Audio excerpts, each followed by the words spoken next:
नमस्कार किसान साथियों, स्वागत है आप सभी लोगों का हमारे YouTube चैनल भारत के किसान पर। किसान साथियों, आज हम बात करने वाले हैं मक्का की फसल का जो प्रबंधन है, खाद का प्रबंध और दवाई का प्रबंध किस तरीके से किया जाए बुवाई से लेकर और अंत तक, जिससे कि हमारे किसान भाइयों को अच्छी फसल जो है प्राप्त हो सके और मक्का का उत्पादन अच्छा हम ले सकें।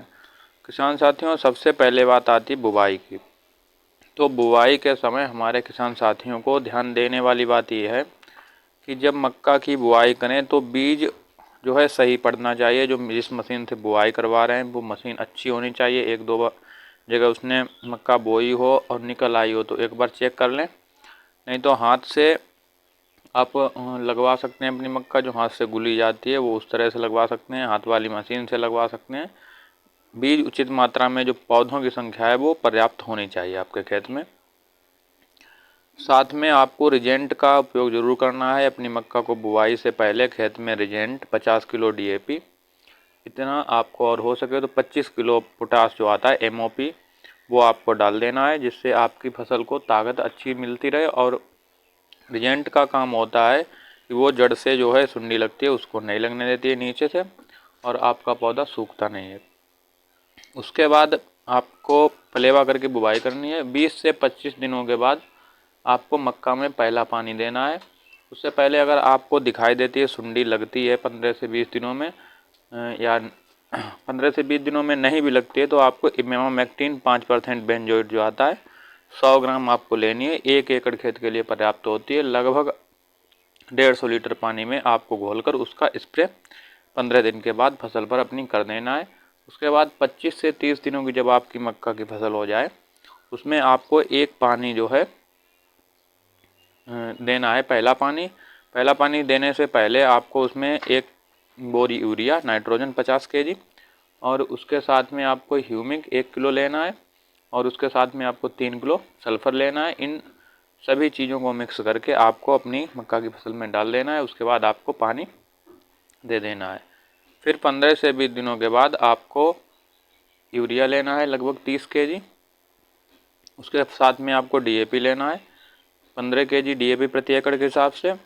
दोनों को मिक्स करना है और आपको अपने खेत में बिखेर देना है या पानी के साथ चला देना है, पानी दे देना है। फिर आपको लगभग अगले पानी में उसके बाद आपको यूरिया जो बची हुई हमारी है 30 kg, वो भी हम डाल देंगे। एक कुंटल यूरिया आपको देनी है 1 एकड़ खेत में, वो भी आपको दे देना है लास्ट पानी में। और DAP आपको 15 किलो लेना है 1 एकड़ में, फिर से आपको धुल देना है उसको पानी में। इससे क्या होगा, DAP आपके हर पौधे को तंदुरुस्त कर देगी, हर पौधे में भुंटा अच्छा आएगा। फिर आपको अपने केवल पानी का ध्यान रखना है कि आपके खेत में खेत सूख ना पाए, उससे पहले आपको पानी लगाना है। और अंतिम समय तक पानी आपको 10-15 दिन के अंतराल पर देना है। और जब आपका भुंटा निकलने लगे उस समय आप अगर हो सके तो लगभग 15 किलो MOP जो पोटास होता है उसको पानी में घोल दें। उससे आपके दाने का भराव बहुत अच्छा होगा और टेम्परेचर कंट्रोल हो जाएगा।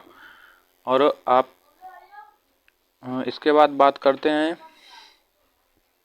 हम अपने किसान भाइयों की कि आपको दवाई में क्या क्या लेना है, कितने अंतराल पर दवाई। तो पहली दवाई हमने आपको 15 से 20 दिनों के अंतराल पर बताई थी, आपको डालनी है। उसके बाद अगली जो दवाई है आपको जब 15 से 20 दिनों बाद ये आप डालोगे तो 15 दिन तक वो काम करेगी। उसके बाद फिर से सुंडी आएगी, तो उसके बाद आपको कोराजिन लाना है। कोराजिन आता है, वो कोराजिन 60 ml प्रति एकड़ के हिसाब से आपको अपनी मक्का की फसल में स्प्रे कर देना है। तो उससे क्या होगा, अंत तक आपकी मक्का में सुंडी का प्रकोप समाप्त हो जाएगा। केवल 2 बार दवाई डालनी पड़ेगी आपको। उत्पादन एकदम आपको मान के चलिए 50 कुंटल प्रति एकड़ से नीचे आपका उत्पादन नहीं रहेगा, अगर आप हमारी बताए हुए तरीके से अपनी मक्का की फसल की देख रेख करते हैं। लागत थोड़ी ज़्यादा होगी, लेकिन जो लागत बढ़ेगी वो आपकी फसल का उत्पादन जब निकलेगा तो उसी से आपकी लागत भी निकल आएगी। और अगर आप लागत कम रखेंगे तो वही निकलेगी। 5 कुंटल 6 कुंटल प्रति बीघे के हिसाब से लगभग 30 कुंटल प्रति एकड़ का आपका हिसाब देगी। और इस हिसाब से आप लागत रखोगे तो आपका उत्पादन 10 कुंटल से नीचे नहीं जाएगा। ये आप लिख के रख लें। तो हमारी जानकारी अच्छी लगी हो तो वीडियो को लाइक, चैनल को सब्सक्राइब करें। हमने अंत तक जानकारी देने की कोशिश की है। फिर भी कुछ कमी रही हो तो कमेंट करके बताएं, हम आपका जवाब ज़रूर देंगे। धन्यवाद।